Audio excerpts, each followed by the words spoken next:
Coming up on today's wrestling news is a top star set for a surprise Survivor Series return. A WWE star was buried hard on last night's Monday Night Raw. WWE have finally killed the worst gimmick in wrestling, and Triple H sees this WWE star as a personal project. I'm Adam Wilborn. I'm Michael Hamflett. And this is the news. So yes, we are just days away from Survivor Series. Me and him are going to be doing a live stream for it on Saturday night, so do join us for that one. There may well be jelly involved, that's all I'm saying. But yes, there could well be a Survivor Series surprise in store for us. Last night on Raw, Bianca Belair teased who the final member of her team could be, and then got, well, booed quite a lot when she revealed it was only going to be revealed on SmackDown. But now, Fightful Select, no crap, just Sap, Sean Ross Sapp of Fightful Select have come through with a very interesting report suggesting it could well be Becky Lynch making a return at Survivor Series. She's obviously been out for the last, 4 months or so, injuring herself, suffering a separated shoulder, wrestling Bianca Belair at SummerSlam, of course. But Fightful Select writes that Lynch will be back in WWE sooner rather than later, with the promotion, quote, discussing and planning the multi-time champ as a potential War Games entrant. Didn't see this one coming. No. WWE have done an alright job, I guess, of setting up 2 or 3 potential people that would fit narratively quite nicely into the babyface team at War Games. Becky Lynch is one of those people. She was last seen getting decked by Damage Katara the night after SummerSlam. So they've got a storyline driver for her to want to return in this situation. It just didn't seem like this would be the destination. She's this massive major star. The WrestleMania match with Ronda Rousey seems likely. Yeah. So the Royal Rumble felt likely. So this... Not that this would be a bad thing at all. It just sort of preempts, I guess, our expectations collectively for the Becky Lynch return. There are other people lined up that made just as much sense as Lynch, but it felt like Survivor Series would be more of a landing spot for them. I mean, Survivor Series, you expect big things anyway, and we're going to speculate a little bit later on the Twitter questions as to who the final entrant in that team could be if it's not a Becky Lynch, for example. We expect big things, obviously. It's a big four pay-per-view, but... You and I were just discussing in the office the fact that WWE have announced a press conference following Survivor Series, which is so unique and has never been done before by any other wrestling promotion, makes you think that something even bigger than, just the normal matches is going to happen. Yeah, it just feels like the visual that probably they want from the press conference is not, for example, a post-Clash at the Castle love fest where everybody slaps each other on the back, but indeed the image of Triple H sat alongside this big star, this big name. It screams thumbnail potential, doesn't it? Exactly. As well we know sometimes. And it just feels like they want to create a talking point or immediately get on top of the conversation that's going to follow right after the show goes off the air. Unless it's something they want to set off going, that would be the best way to kick this new, tradition they might want to be trying to set up. Yeah. Something that AEW has been able to benefit from. Not always, but typically the post pay-per-view press conference generates stories after the stories. So it stands to reason that WWE would want to launch that in a big way. More on the brawl out, fallout in a little while as well. I didn't know you were referring to that. But let's talk about Mustafa Ali. It's a bad time to be that guy, unfortunately. He's got bruised ribs. He's just been knocked out of the World Cup by Ricochet, of course, on SmackDown in a really enjoyable match. And then he got his ass handed to him again last night. I mean, I don't know whether it was because, Ali's just sort of stuck together with tape right now. I thought Austin Theory looked huge on last night's Raw. He decked him, beat him in a match, A-Town down, simple stuff like that. But along with all this, we now know that Seth Rollins is going to be defending the United States Championship in a triple threat match against Theory, Austin Theory that is, and Bobby Lashley at Survivor Series. And after the match, Lashley gets into it with Theory, jaw-jacking on the mic. He sort of goes, I beat the crap out of this twat too, regarding Mustafa Ali. And as if that couldn't get any worse for Ali. Yeah. So Lashley and Theory get into it, brawl. Theory gets chased to the back, goes, oh, bloody hell, let me throw something at him. There's Ali just going, oh, bloody hell, I'm in a bit of a bad way. Yeah. So Theory throws Ali at Lashley, who goes, oh, never mind about Theory. I'm going to kick the crap out of Ali. And he chucked him back through Gorilla, back out into the entranceway, chucked him into the screen, beat him up again. It's a bad time to be Ali. He has won just one match on Raw since June. Do you think this is part of a bigger story, or is this just a real punishment for you want to try and leave the bloody company? I don't know, man. It's not great, though. I think there will be some people that will race to WWE's defence here and say, look, He's featured. He should be bloody grateful to be on television, and they wouldn't feature him if they weren't going to use him long term. Look, elements of that may be true. There may be something where Ali finally kicks out of the situation that he's in and goes on this great run, and maybe I'm talking ultimate optimism here. There's say like a WrestleMania program centered around the fact that he had to pick himself up from the very, very bottom, scraped himself off the bottom of the barrel. But wrestling's not real. You don't need to attach people so steadfast to the bottom of the barrel in the first place. It's so often that a losing streak gimmick, instead of it being about the story after they turn it around, it's just left with the taste of being a loser in the eyes of the fans. There's nothing worse. Well, there's one thing worse than being a loser in your own storyline. It's being a loser in storyline that isn't even yours. That's what's happening at the moment. You know, typically at this time of year, after Survivor Series, it would be TLC. I know Triple H is doing away with the gimmicked pay-per-views, and there's not one this year.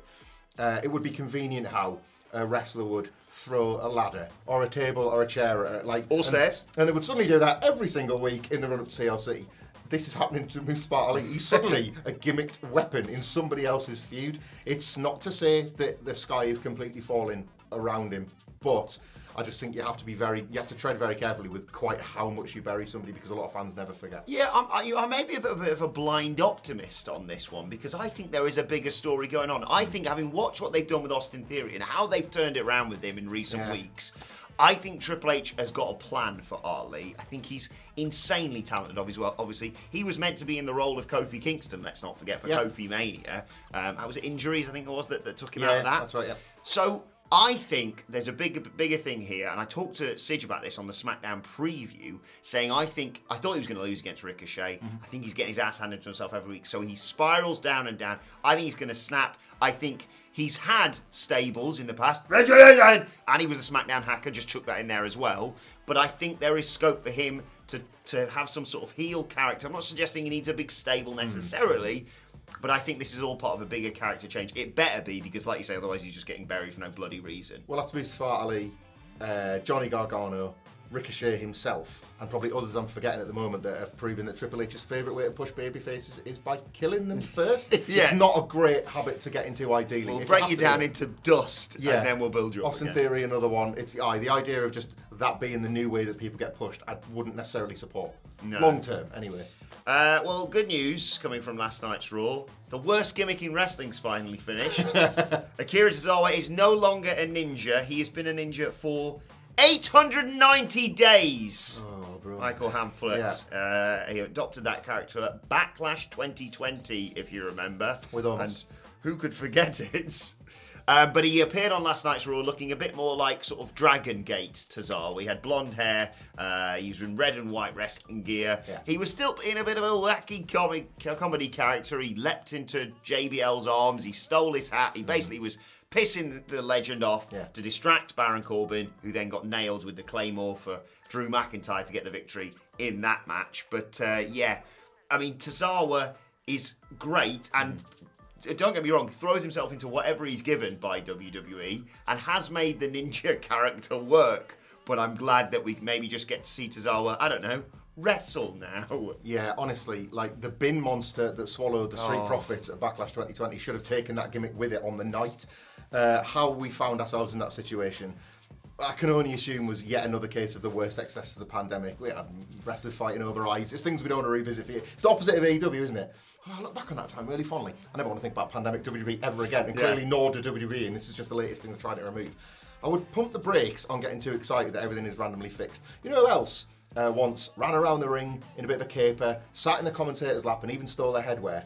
Max Mini winding up Jerry the King Lawler during a Minis match at Ground Zero in Yorks, or indeed any match from that division in that era.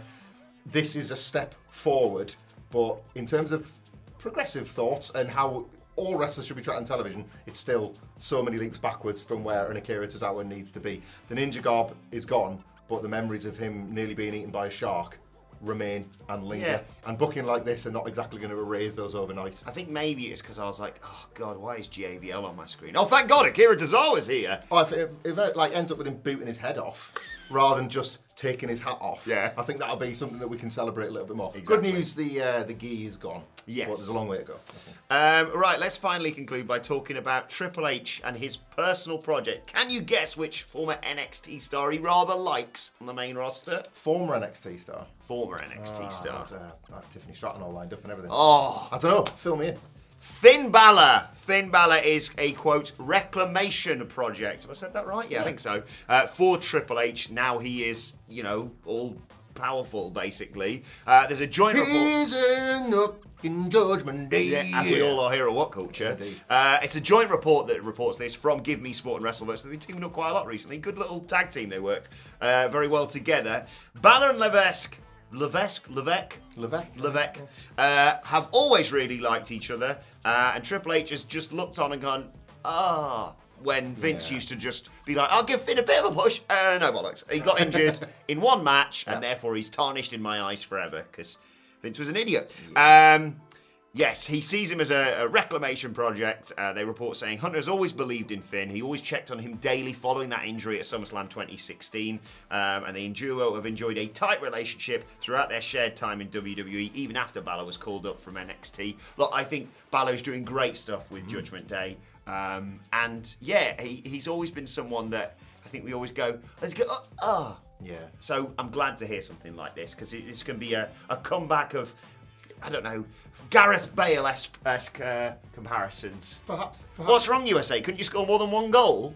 The comparison holds true as well, because if you look at Finn Balor, he's older than he perhaps looks, and he maybe hasn't got many of those big matches in him. So really, to find yourself falling short of a guy of his advancing years is really quite something. Anyway, no, it's good news. It's genuine, earnestly good news, this. And it speaks to, so Finn Balor is obviously set to wrestle AJ Styles on Saturday at Survivor Series, which again, can still be perceived as a dream match, because people have very fond memories of the TLC 2017 match. He also worked the singles match against Edge at Extreme Rules that led to that incredible big finish. The match wasn't great, but the big finish was memorable, and it certainly helped elevate the Judgment Day from where they already were. And he's obviously positioned as a big deal. So getting put in the big singles matches while being at the centre of this hot stable, to now hear this news supports this idea that, wrestlers that seem to be positive influences can work in collaboration with management and can achieve. Yes. And it sends a good message, I think, to the rest of the locker room that no matter what stink might have been on you, that's not the case now. Triple H might put a brand new one on you, Mustafa Ali, but theoretically, if there was any stink that you were worried about in the past, that is now gone. Yeah, that's my only concern now. If Triple H goes, I really like this guy, let's build him up. But first, let's destroy him. Right, let's move on to your Twitter questions. At WhatCulture WWE, of course, you want to get in touch with us. First question today comes from Derek D-Rock Felix, who says, morning, gents. Jey Uso is definitely accidentally super kicking Sami in the War Games match. This could either cost the Bloodline the match and start the slow turn against Sami, or KO becoming blind with rage and costing his team the match. Your thoughts? I thought I'd ask this because you've got a really interesting theory about what happens in War Games. So I'm kind of married to this fantasy booking now because it existed before War Games did. I had this idea where there'll be Kevin Owens and Jey Uso brawling in one corner and Sami Zayn staring down that corner with a haluva kick lined up, and which way does he go? And even if it looks as if he's going for Owens pulls Jey there anyway, and it's Sami hitting Jey, flip of that. Yes. Sami hitting Jey with a haluva kick and Jey being knocked out to cost the Bloodline the match, and then the aftermath being, well, we know what happened, but what was gonna happen, and that where Roman might doubt Sami's loyalty or things like that. Because we had a bit of we talked about this on the SmackDown review podcast, WhatCulture Wrestling, wherever you get your podcast from. There was that little look as well from Roman the other day of like, are you the weak link in this? Yeah. Are you not Usi after all? Honoraries. So yeah, anything that casts doubt on Sami. But more importantly, of course, reminds you that Sami and Kevin Owens' relationship is the real one. Yes. He's not an honorary use. He's a lifetime Steen and Jericho. That's what really matters more in his life. So any play on that is going to be tremendous and gripping. And it's the best storyline in wrestling. I think it is, and I think the fact that we can all see where it's going is part of the fun. Even if these little details are different to what we project, the bigger picture feels very much in place. Just Cody and Roman, Becky and Ronda, and Sami and Kevin versus the Usos at WrestleMania. Yes, please. And Stone Cold versus literally whoever. I don't care. Anyone, not bothered. Not bothered at all. Not bothered in the slightest, actually. Whoever you like. Second question today comes from Frankly Salinas, who says, morning, lads. With a history in War Games with Mia Yim, who's now called Michin, wouldn't Nixon Newell be the best fit for the final person for Team Bianca at Survivor Series, or will they go for the easy choice of Candice LeRae? So we mentioned this earlier. Different theories about who could be that final member. I don't know whether the fact it's been revealed on SmackDown has changed your thoughts on this or what? A little bit. The mystery being left, if it remained that shadowy figure in the graphic for Saturday, I think anything other than Sasha Banks would scan as a disappointment, which makes me think it's not going to be her because they're revealing it on SmackDown. It's in Boston. There's still all the rumours swirling about Sasha Banks. We talked about a press conference as well. It just feels that would be the perfect move. Or it would, worse, it would disappoint if it wasn't her. So you risk kind of like alienating people in the building. With it being announced on SmackDown, I think Nixon Tegan Knox, for those that don't know, like... Yeah, so I just realised I've said Mia Yim there, and I don't know why I said that. I meant Dakota Kai. Yeah. I've just got... My brain's all over the place. But you know what? You know why that is? Because Dakota Kai took Mia Yim out of that match to get in, to turn on... So there's War Games law. There's War Games law. Candice LeRae is undefeated in WWE Canon War Games. In NXT, she was seen as this, and she's got like this past where she's worked very hard hitting matches before, and obviously she only recently appeared as a victim of a damaged clitoral beatdown, so maybe that could be the surprise comeback. Charlotte Flair, as Vince McMahon would say, is always lurking thereabouts in people's fantasy booking, and to bring her back as a unknown quantity as a babyface. Can the team trust her? You know, that's the X factor. And of course, Beth Phoenix was laid out and flattened by Rhea Ripley, and Rhea Ripley on Raw was put over as kind of the difference maker on the heel team. So having her natural rival stepping in now, I really like that. would indeed, make sense. I think it's a huge hook for SmackDown. Genuinely, yeah, it's really exciting to see who's going to be. For me, my pick, none of those that you've mentioned, considering their history with not only members of the heel team but also the War Game stipulation. I'm going with the bin that Io Shirai put on her head. Yeah, my favourite War Game spot I think ever. That it's up there. Like it was one of the few bright spots in the pandemic for me. I'm like, maybe everything's going to be all right. I love spotlights being cast on inanimate objects as well in the commentary. It's the bin, and like Io Sky has to sell it. No, the lore of the bin. The lore of the bin. Right, Scotty gives a final question today. Right, a non-MJF question, gents. Who from NXT and AEW Dark would benefit from a well-booked Best of 7 series? Ooh. Now, I'm a particular fan of NXT. So we're going to name quite a few here. I think Nathan Fraser would just for the fact would get to see him guaranteed 7 times, well, minimum 4. Just seen a mini one with Axiom as well. Yeah. Seen them so more of that. Yeah. But like him with Carmelo Hayes or Wesley, I would love to see. Stacks, obviously. Naturally. Or Tony D. But there's some great guys on AEW Dark. What's happened with our boy, Anthony Ogogo? So Anthony Ogogo is currently making moves in Progress Wrestling. My guy. Kicking ass. He's kicking open the door for Beast Mode himself, Bayoka Fenway. Of course, yes. Having failed to help Wickham get promoted in the playoffs of League One last season because the mighty Sunderland breezed past them at Wembley 2-0. He has moved on into wrestling, and Anthony Ogogo's opened doors there. He was a sort of semi-regular feature on Dark and Dark Elation. He was doing commentary as well, repping the factory. He's cool as out, and to be honest, I think the time away, as much as he's really, really missed, anything away from that is only going to season him and bring him back better than ever. We hope sooner rather than later. I've got a guy that's kicking around on Dark and Dark Elevation at the moment. You probably won't have heard of him, right? No. So he's picking up wins. He's actually got a title outside of AEW, and they're allowing him to defend it on these shows. You heard it here first, so write this down right on the news. I kind of consider myself a bit of a tastemaker in these circles. Little known name called Daniel Garcia. Ever heard of him? What's going on with him? Don't know. Even we were surprised at the, we can't pretend to catch every single minute of Dark and Dark Elevation, but even we were surprised this morning seeing just how much he's worked on Dark and Dark Elevation, considering he was withdrawn, seemingly, from a feud that was about him. I thought he was just injured. Yeah, injury or just time off for other reasons, whatever it was. Sammy Guevara being dropped in is fine because him and Jericho have got all this sort of previous relationship stuff. But the Blackpool Combat Club overlap was all about Garcia. Yeah. We witnessed Garcia having to make the choice and how much of that struggle was. And now he remains back on there. He's working tags.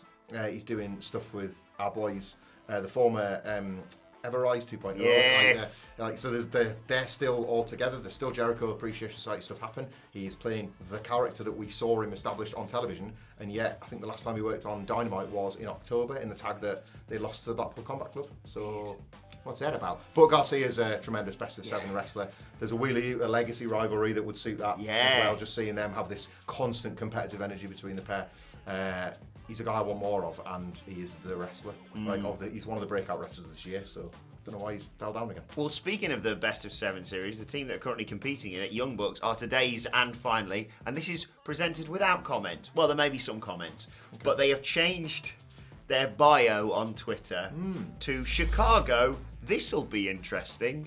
Dynamite emanating from Chicago this week. Not only was the FCM Punk chance at the pay-per-view, that was then reshared on Being the Elite. So that's going to be... Ironically, I haven't got a dog in this fight. And I'm just going to grab my popcorn on Wednesday night and go, Well, let's see what happens. Yeah, I just want to take a bite out of the action. Chicago. Imagine there is obviously the timeline when none of this happens, and MJF celebrating his title win over CM Punk in Chicago would have really been quite something. This is a completely different type of gripping and unique. Am I saying that the Young Bucks should enter this time via kicking down a door that's been erected on the stage? Not for me to say. Not for me to say. I don't think they're going to be unanimously booed or cheered. John Moxley was getting cheers in Chicago before All Out. MJF was getting cheers upon his return, which CM Punk looked none too pleased about the fact that his own sort of his Chicagoans were able to at least support somebody else. So I don't think it's going to be as straightforward as they're the heels in CM Punk's town. I think what we've learned from this whole experience is that AEW fans nationwide are very, very, very, very loyal to the Elite at the expense of just about everything else, and more power to them. So I think that split is going to be, a reason to watch. It's unmissable stuff on Wednesday. Well, they need a reason to watch, judging by those recent ratings. Right, let us know your thoughts on that and everything in today's stories. It's like the story, but we're not passing comments on anything, actually.